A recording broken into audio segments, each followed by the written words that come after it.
अथ श्री बृहस्पतिवार व्रत कथा। भारतवर्ष में एक प्रतापी और दानी राजा राज्य करता था। वह नित्य गरीबों और ब्राह्मणों की सहायता करता था। यह बात उसकी रानी को अच्छी नहीं लगती थी। वह न ही गरीबों को दान देती, न ही भगवान का पूजन करती थी और राजा को भी दान देने से मना किया करती थी। एक दिन राजा शिकार खेलने वन को गए हुए थे तो रानी महल में अकेली थी। उसी समय बृहस्पति देव साधु वेश में राजा के महल में भिक्षा के लिए गए और भिक्षा मांगी। रानी ने भिक्षा देने से इनकार किया और कहा, हे साधु महाराज, मैं तो दान पुण्य से तंग आ गई हूँ। मेरा पति सारा धन लुटाते रहते हैं। मेरी इच्छा है कि हमारा धन नष्ट हो जाए, फिर न रहेगा बांस न बजेगी बांसुरी। साधु ने कहा, देवी तुम तो बड़ी विचित्र हो। धन संतान तो सभी चाहते हैं, पुत्र और लक्ष्मी तो पापी के घर भी होने चाहिए। यदि तुम्हारे पास अधिक धन है तो भूखों को भोजन दो, प्यासों के लिए प्याऊ बनवाओ, मुसाफिरों के लिए धर्मशालाएं खुलवाओ। जो निर्धन अपनी कुंवारी कन्याओं का विवाह नहीं कर सकते उनका विवाह करा दो। ऐसे और कई काम हैं जिनके करने से तुम्हारा यश लोक परलोक में फैलेगा। परंतु रानी पर उपदेश का कोई प्रभाव न पड़ा। वह बोली, महाराज आप मुझे कुछ न समझाएं। मैं ऐसा धन नहीं चाहती जो हर जगह बांटती फिरूं। साधु ने उत्तर दिया, यदि तुम्हारी ऐसी इच्छा है तो तथास्तु। तुम ऐसा करना कि बृहस्पतिवार को घर लीपकर पीली मिट्टी से अपना सिर धोकर स्नान करना, भट्टी चढ़ाकर कपड़े धोना। ऐसा करने से आपका सारा धन नष्ट हो जाएगा। इतना कहकर वह साधु महाराज वहां से आलोप हो गए। साधु के अनुसार कही बातों को पूरा करते हुए रानी को केवल 3 बृहस्पतिवार ही बीते थे कि उसकी समस्त धन संपत्ति नष्ट हो गई। भोजन के लिए राजा का परिवार तरसने लगा।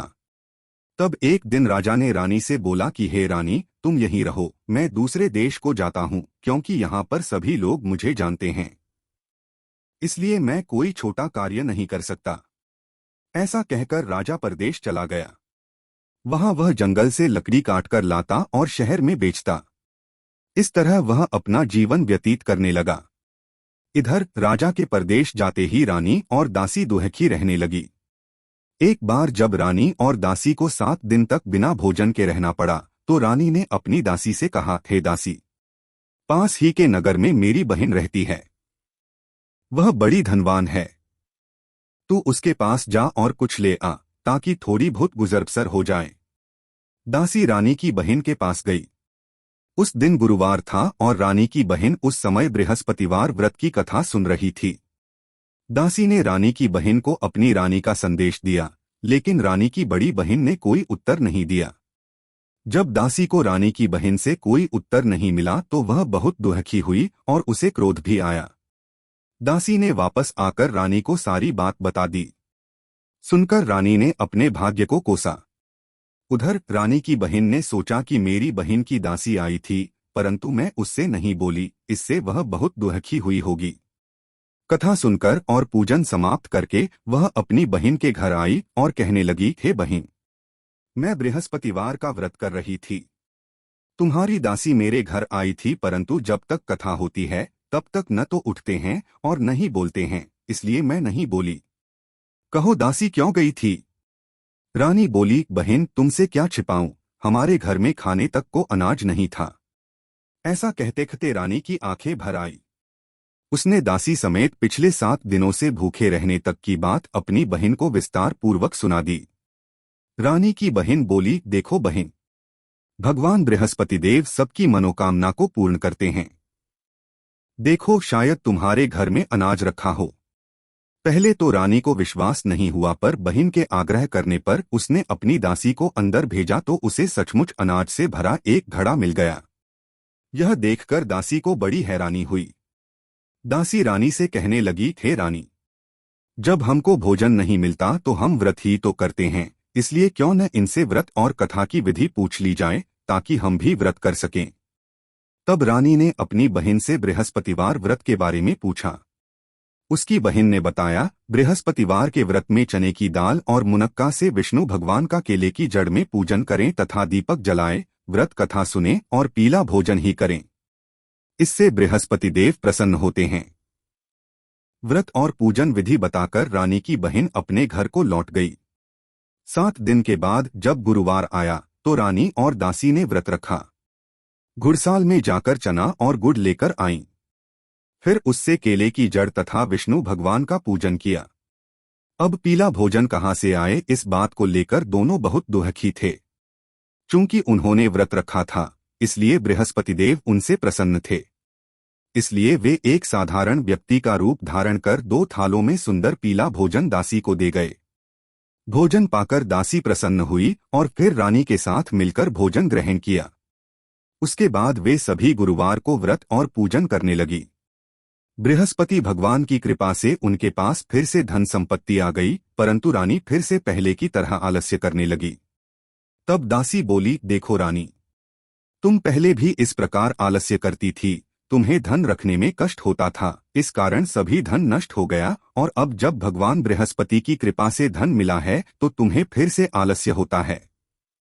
रानी को समझाते हुए दासी कहती है कि बड़ी मुसीबतों के बाद हमने यह धन पाया है, इसलिए हमें दान पुण्य करना चाहिए, भूखे मनुष्यों को भोजन कराना चाहिए और धन को शुभ कार्यों में खर्च करना चाहिए, जिससे तुम्हारे कुल का यश बढ़ेगा, स्वर्ग की प्राप्ति होगी और पितृ प्रसन्न होंगे। दासी की बात मानकर रानी अपना धन शुभ कार्यों में खर्च करने लगी, जिससे पूरे नगर में उसका यश फैलने लगा। उधर एक दिन राजा दुखी होकर जंगल में एक पेड़ के नीचे आसन जमाकर बैठ गया। वह अपनी दशा को याद करके व्याकुल होने लगा। बृहस्पतिवार का दिन था। एकाएक उसने देखा कि निर्जन वन में एक साधु प्रकट हुए। वह साधु वेश में स्वयं बृहस्पति देवता थे। लकड़हारे के सामने आकर बोले, हे लकड़हारे, इस सुनसान जंगल में तू चिंता मग्न क्यों बैठा है? लकड़हारे ने दोनों हाथ जोड़कर प्रणाम किया और उत्तर दिया, महात्मा जी, आप सब कुछ जानते हैं, मैं क्या कहूँ। यह कहकर रोने लगा और साधु को अपनी आत्मकथा सुनाई। महात्मा जी ने कहा, तुम्हारी स्त्री ने बृहस्पति के दिन बृहस्पति भगवान का निरादर किया है, जिसके कारण रुष्ट होकर उन्होंने तुम्हारी यह दशा कर दी। अब तुम चिंता को दूर करके मेरे कहने पर चलो तो तुम्हारे सब कष्ट दूर हो जाएंगे और भगवान पहले से भी अधिक संपत्ति देंगे। तुम बृहस्पति के दिन कथा किया करो। 2 पैसे के चने मुनक्का लाकर उसका प्रसाद बनाओ और शुद्ध जल से लोटे में शक्कर मिलाकर अमृत तैयार करो। कथा के पश्चात अपने सारे परिवार और सुनने वाले प्रेमियों में अमृत व प्रसाद बांटकर आप भी ग्रहण करो। ऐसा करने से भगवान तुम्हारी सब मनोकामनाएं पूरी करेंगे। साधु के ऐसे वचन सुनकर लकड़हारा बोला, हे प्रभु, मुझे लकड़ी बेचकर इतना पैसा नहीं मिलता जिससे भोजन के उपरांत कुछ बचा सकूं। मैंने रात्रि में अपनी स्त्री को व्याकुल देखा है। मेरे पास कुछ भी नहीं जिससे मैं उसकी खबर मंगा सकूं। साधु ने कहा, हे लकड़हारे, तुम किसी बात की चिंता मत करो। बृहस्पति के दिन तुम रोजाना की तरह लकड़ियां लेकर शहर को जाओ। तुमको रोज से दुगुना धन प्राप्त होगा, जिससे तुम भली भांति भोजन कर लोगे तथा बृहस्पति देव की पूजा का सामान भी आ जाएगा। इतना कहकर साधु अंतर्ध्यान हो गए। धीरे धीरे समय व्यतीत होने पर फिर वही बृहस्पतिवार का दिन आया।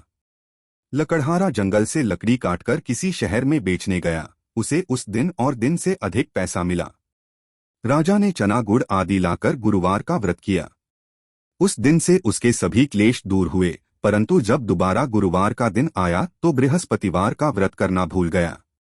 इस कारण बृहस्पति भगवान नाराज हो गए। उस दिन उस नगर के राजा ने विशाल यज्ञ का आयोजन किया तथा शहर में यह घोषणा करा दी कि कोई भी मनुष्य अपने घर में भोजन न बनावे न आग जलावे, समस्त जनता मेरे यहाँ भोजन करने आवे। इस आज्ञा को जो न मानेगा उसे फांसी की सजा दी जाएगी। इस तरह की घोषणा संपूर्ण नगर में करवा दी गई। राजा की आज्ञानुसार शहर के सभी लोग भोजन करने गए, लेकिन लकड़हारा कुछ देर से पहुंचा, इसलिए राजा उसको अपने साथ घर लिवा ले गए और ले जाकर भोजन करा रहे थे तो रानी की दृष्टि उस खूंटी पर पड़ी जिस पर उसका हार लटका हुआ था। वह वहां पर दिखाई नहीं दिया। रानी ने निश्चय किया कि मेरा हार इस मनुष्य ने चुरा लिया है। उसी समय सिपाहियों को बुलाकर उसको कारागार में डलवा दिया। जब लकड़हारा कारागार में पड़ गया और बहुत दुखी होकर विचार करने लगा कि न जाने कौन से पूर्व जन्म के कर्म से मुझे यह दुख प्राप्त हुआ है, और उसी साधु को याद करने लगा जो कि जंगल में मिला था। उसी समय तत्काल बृहस्पति देव साधु के रूप में प्रकट हुए और उसकी दशा को देखकर कहने लगे, अरे मूर्ख, तूने बृहस्पति देव की कथा नहीं करी, इस कारण तुझे दुख प्राप्त हुआ है। अब चिंता मत कर, बृहस्पतिवार के दिन कारागार के दरवाजे पर 4 पैसे पड़े मिलेंगे। उनसे तू बृहस्पति देव की पूजा करना, तेरे सभी कष्ट दूर हो जाएंगे। बृहस्पति के दिन उसे 4 पैसे मिले। लकड़हारे ने कथा कही। उसी रात्रि को बृहस्पति देव ने उस नगर के राजा को स्वप्न में कहा, हे राजा, तुमने जिस आदमी को कारागार में बंद कर दिया है वह निर्दोष है। वह राजा है, उसे छोड़ देना। रानी का हार उसी खूंटी पर लटका है। अगर तू ऐसा नहीं करेगा तो मैं तेरे राज्य को नष्ट कर दूंगा। इस तरह रात्रि के स्वप्न को देखकर राजा प्रातःकाल उठा और खूंटी पर हार देखकर लकड़हारे को बुलाकर क्षमा मांगी तथा लकड़हारे को योग्य सुंदर वस्त्राभूषण देकर विदा कर दिया। बृहस्पति देव की आज्ञानुसार लकड़हारा अपने नगर को चल दिया। राजा जब अपने नगर के निकट पहुंचा तो उसे बड़ा आश्चर्य हुआ। नगर में पहले से अधिक बाग, तालाब, कुएं तथा बहुत सी धर्मशाला, मंदिर आदि बन गई हैं। राजा ने पूछा, यह किसका बाग और धर्मशाला है? तब नगर के सब लोग कहने लगे, यह सब रानी और बांदी के हैं। तो राजा को आश्चर्य हुआ और गुस्सा भी आया। जब रानी ने यह खबर सुनी कि राजा आ रहे हैं तो उन्होंने बांदी से कहा कि हे दासी, देख राजा हमको कितनी बुरी हालत में छोड़ गए थे। हमारी ऐसी हालत देखकर वह लौट न जाएं, इसलिए तू दरवाजे पर खड़ी हो जा। आज्ञानुसार दासी दरवाजे पर खड़ी हो गई। राजा आए तो उन्हें अपने साथ लिवा लाई। तब राजा ने क्रोध करके अपनी रानी से पूछा कि यह धन तुम्हें कैसे प्राप्त हुआ है? तब उन्होंने कहा, हमें यह सब धन बृहस्पति देव के इस व्रत के प्रभाव से प्राप्त हुआ है। राजा ने निश्चय किया कि 7 रोज बाद तो सभी बृहस्पति देव का पूजन करते हैं, परंतु मैं प्रतिदिन दिन में 3 बार कहानी तथा रोज व्रत किया करूंगा। अब हर समय राजा के दुपट्टे में चने की दाल बंधी रहती तथा दिन में 3 बार कहानी कहता। एक रोज राजा ने विचार किया कि चलो अपनी बहन के यहाँ हो आवें। इस तरह निश्चय कर राजा घोड़े पर सवार हो अपनी बहन के यहाँ को चलने लगा। मार्ग में उसने देखा कि कुछ आदमी एक मुर्दे को लिए जा रहे हैं। उन्हें रोककर राजा कहने लगा, अरे भाइयों, मेरी बृहस्पति देव की कथा सुन लो। वे बोले, लो, हमारा तो आदमी मर गया है, इसको अपनी कथा की पड़ी है। परंतु कुछ आदमी बोले, अच्छा कहो, हम तुम्हारी कथा भी सुनेंगे। राजा ने दाल निकाली और जब कथा आधी हुई थी कि मुर्दा हिलने लग गया और जब कथा समाप्त हो गई तो राम राम करके मनुष्य उठकर खड़ा हो गया। आगे मार्ग में उसे एक किसान खेत में हल चलाता मिला। राजा ने उसे देख और उससे बोले, अरे भैया, तुम मेरी बृहस्पतिवार की कथा सुन लो। किसान बोला, जब तक मैं तेरी कथा सुनूंगा तब तक 4 हरिया जोत लूंगा। जा अपनी कथा किसी और को सुनाना। इस तरह राजा आगे चलने लगा। राजा के हटते ही बैल पछाड़ खाकर गिर गए तथा किसान के पेट में बड़ी जोर का दर्द होने लगा। उस समय उसकी माँ रोटी लेकर आई। उसने जब यह देखा तो अपने पुत्र से सब हाल पूछा और बेटे ने सभी हाल कह दिया। तो बुढ़िया दौड़ी दौड़ी उस घुड़सवार के पास गई और उससे बोली कि मैं तेरी कथा सुनूंगी, तू अपनी कथा मेरे खेत पर चलकर ही कहना। राजा ने बुढ़िया के खेत पर जाकर कथा कही, जिसके सुनते ही वह बैल उठ खड़ हुए तथा किसान के पेट का दर्द भी बंद हो गया। राजा अपनी बहन के घर पहुंचा। बहन ने भाई की खूब मेहमानी की। दूसरे रोज प्रातःकाल राजा जगा तो वह देखने लगा कि सब लोग भोजन कर रहे हैं। राजा ने अपनी बहन से कहा, ऐसा कोई मनुष्य है जिसने भोजन नहीं किया हो? मेरी बृहस्पतिवार की कथा सुन ले।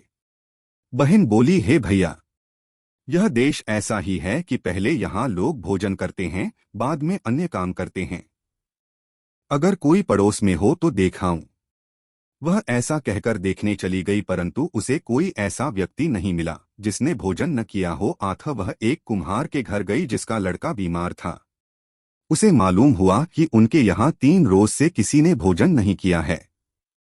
रानी ने अपने भाई की कथा सुनने के लिए कुम्हार से कहा। वह तैयार हो गया। राजा ने जाकर बृहस्पतिवार की कथा कही, जिसको सुनकर उसका लड़का ठीक हो गया। अब तो राजा की प्रशंसा होने लगी। एक रोज राजा ने अपनी बहन से कहा कि हे बहन, हम अपने घर को जाएंगे, तुम भी तैयार हो जाओ। राजा की बहन ने अपनी सास से कहा। सास ने कहा, हाँ चली जा, परंतु अपने लड़कों को मत ले जाना क्योंकि तेरे भाई के कोई औलाद नहीं है।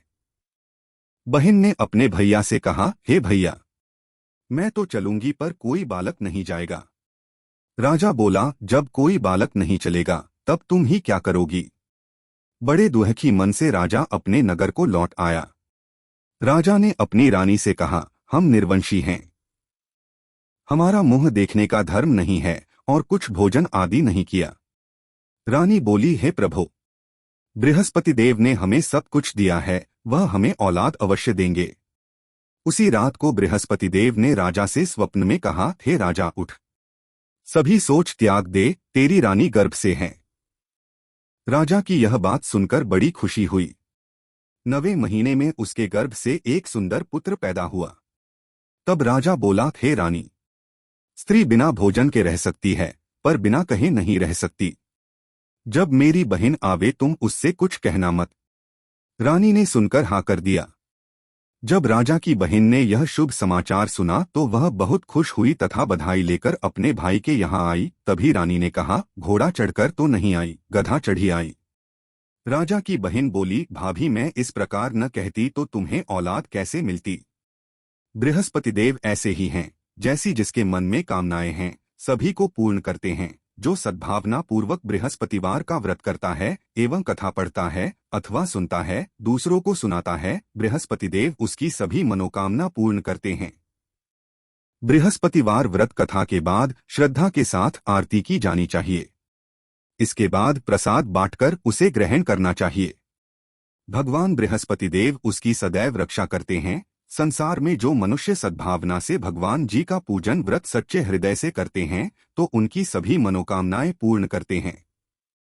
जैसी सच्ची भावना से रानी और राजा ने उनकी कथा का गुणगान किया तो उनकी सभी इच्छाएं बृहस्पति देव जी ने पूर्ण की थीं।